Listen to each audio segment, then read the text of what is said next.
Yeah, yes. Actually, I was the chief resident and Mary was an intern, so that wouldn't be acceptable right now. But it worked back then. It was. We were at Duke, and Thank you. I was 3 months into my internship, and Paul was my chief resident. We got married a year later, 1981, November. It was the Saturday after Thanksgiving. That's when we celebrate our anniversary, on the Saturday after Thanksgiving, not the date. And we got married in the Duke Chapel.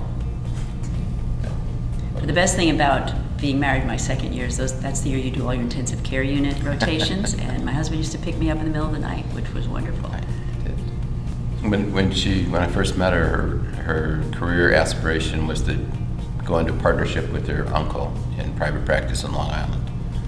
And obviously, things changed around a bit.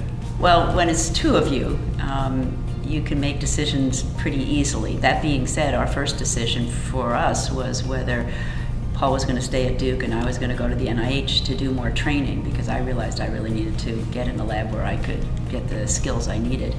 And so that was actually, for an early marriage, that was a pretty tough decision, but Paul might tell you what he decided to do. Well, Mary read a paper by Flossie Longstall's group. It just cloned HIV-1. And she came to me, basically said, I'm not doing CMB anymore. I've got to go work with these people and go do that. And Just got a program grant? project grant. I've just been promoted to associate professor. And I've said, honey, well, what am I doing? And she kind of looked at me, she said, I don't know, what are you doing? And so maybe this would be an opportunity for me to do something at the NIH. So Short stories, he did great. Yeah, he ended up coming to the NIH yes. with me. And I got a job, yeah.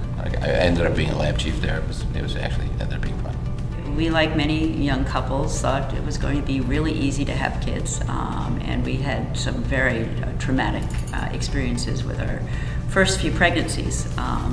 So we kept trying, and we eventually, while we were at the NIH, adopted our first child, and our second child was the first IVF frozen embryo from Duke. And what I love to tell my young faculty and trainees is don't overplan, because you just never know how it's going to work. One thing people forget is if you're a research scientist, you do have more flexibility than if you're a primary care physician.